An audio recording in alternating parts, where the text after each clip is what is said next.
Oh, God, sorry, I didn't see you there. I didn't know we were recording. Ragashu, what the fuck are you doing? I was just. No, man, stop. Seriously, you do this all the time. It's fine. I'll just. No. I'll just make the video and. What do you think this bullshit is? What do you think this is? No, it's fine.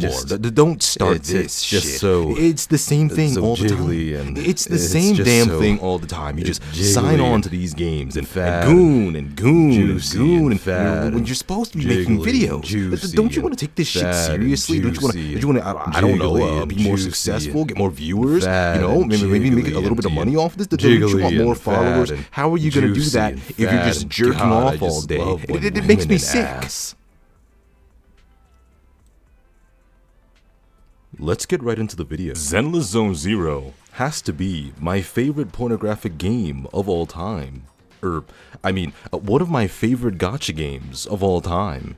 There's a lot of time, effort, and money that goes into this game. I can actually vouch that 75% of this game's revenue goes into the rigging of the female characters' jiggly parts. The amount of rigging effort they put in these jiggles puts most SFM porn animators to shame, spiraling them into a deep dark despair in which they'll never recover from. They'll eventually turn to drugs as Hoyoverse, the multi-billion-dollar company, will be stealing their commissions because they began making people jerk off better to their one game, Zenless Zone Zero.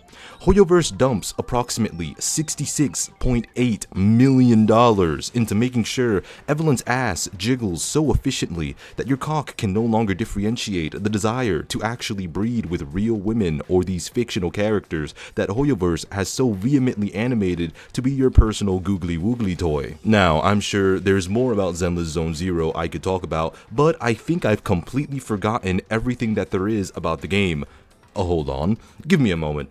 Allow me to transcend reality as I go into the world of Dungeons and Dragons to seek an ancient memory stone that will allow me to uncover the ancient esoteric knowledge on how Zenless Zone Zero has more than just a mastery over the art of anime women's thighs, titties, and ass. Zenless Zone Zero can be best described as a slice of life cuckoldry special with a side of shonen.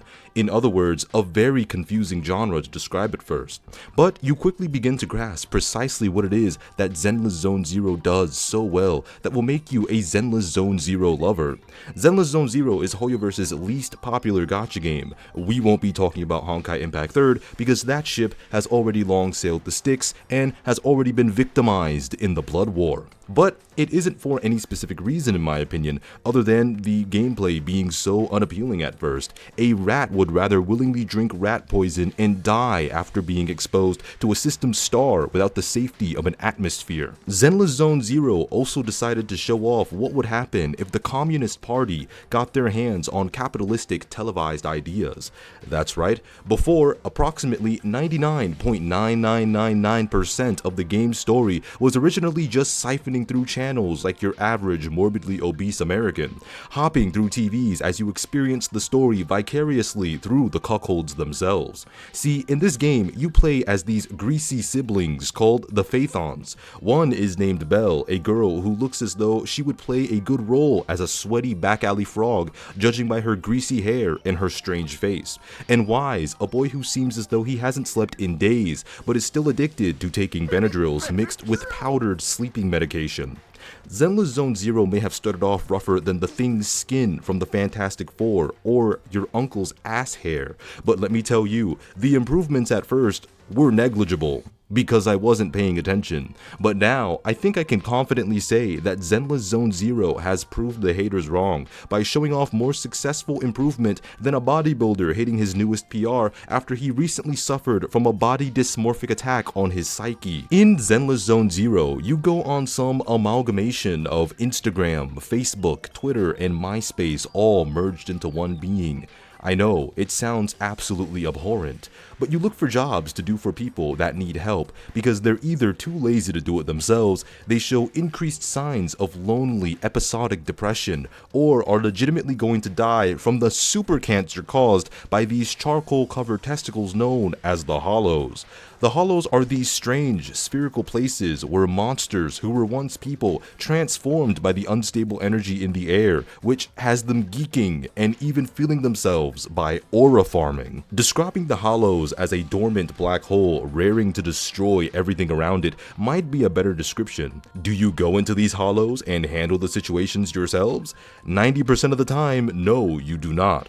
What happens is you contact a variety of homeless people, high school girls, and military personnel, as well as the police to do these jobs for you. See, your role is being a job broker. Think of fixers from Cyberpunk, but less chance that you'll be getting ripped to shreds by someone going completely fucking cyber psycho.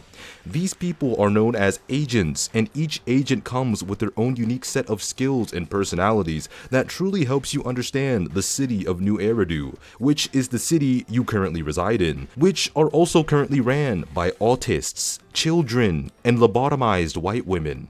But regardless, they each serve their purpose well. From what I was able to gather, there is no real main plot. You're just simply helping these random neurodivergent people with their own personal problems, or just doing your job by observing what's going on during these missions. This is where the cuckoldry comes in. You experience Wise and Bell experiencing what the agents are experiencing through the lens of their TV that leads into other TVs in which the agents are being watched by CCTV cameras. And yes, that description is very real. Are you still with me? You didn't just die from a stroke, did you? I almost did. So, as you guide these agents that have no sense of direction whatsoever through the ever-changing, ever-evolving hollows, you must complete the task at hand, whether it be finding a poor kitty that ran off, or fighting so hard the skin on your fingertips begin to bleed as you feel as though you've just been thrusted into the World War, and Japan has just informed you they had a fun playdate at a certain harbor. The combat in this game is probably some of the easiest combat you'll ever come across in a 3D action space like this one. I find myself pressing less buttons in ZZZ than I do in any other instanced-based action gacha, it feels like, but I know that's not entirely true at all. Now, you may be wondering, Ragashu, how exactly can I make these agents stronger? I'm currently hitting my enemies like a man with Elastic Man's powers trying to hit it from the back with erectile dysfunction. Well, I'm glad you asked. If you're someone like me and have thrown on your headphones and paced back and forth in your room over and over, conjuring up imaginary fight scenes in your head, congratulations, you've landed somewhere on the spectrum, like myself. But this actually applies to the agents too. See, what you do is you travel to this place called the Bardic Needle and run gacha on musical discs in which you will be surgically implanting into the skulls of your agents and praying to God they don't bleed to death. Once they're done downloading the music into their cerebellums, you will receive a variety of stats from them at random. Yes, this is the dreaded RNG system of artifact grinding. I believe French kissing the barrel of a shotgun may be the more preferable option for your time spent. You will also be using this special anal bead known as a W engine. Once this engine is securely fitted and nestled within your agent's anal cavity, they will receive a variety of benefits from each particular W engine. Some agents' asshole configuration is built fundamentally different from each other, so they will require specific anal beads for their class. What do I mean by this? Well, we have different types of agents, such as the Chernobyl agents, the kitchen knife agents, the hammer agents, the shield agents, and finally, the dildo agents. Each agent also comes with their own elements, like the purple sparkly stuff, causing physical trauma, burning your victims to death, giving people pneumonia with ice, but it's on fire, and forcing people to experience the electric chair. This is all the tools at the agent's disposal to use against the hollow monsters and other gangsters, terrorists, soldiers, and heartless from Kingdom Hearts. There are also a variety of great and cool events in this game that are engaging and fun. I do not care about them. There are also a variety of factions in which your agents belong to, like the maid people, the police people, the military people, and the redneck people. surprisingly none of which are inbred. And then there's Lighter, who aura farms more than Piccolo, which I didn't even know was possible. There is also an endgame that requires you to beat your enemies to death as fast as humanly possible, so the same old boring time-limited content that I also do not care about. Anyways, that was my completely correct and hopefully helpful guide on Zenless Zone Zero. I hope you all enjoyed, and let me know what you thought below. If you liked what you saw, like and subscribe for more bullshit. Anyways, I've been Ragashu, and I hope you all take care, and peace.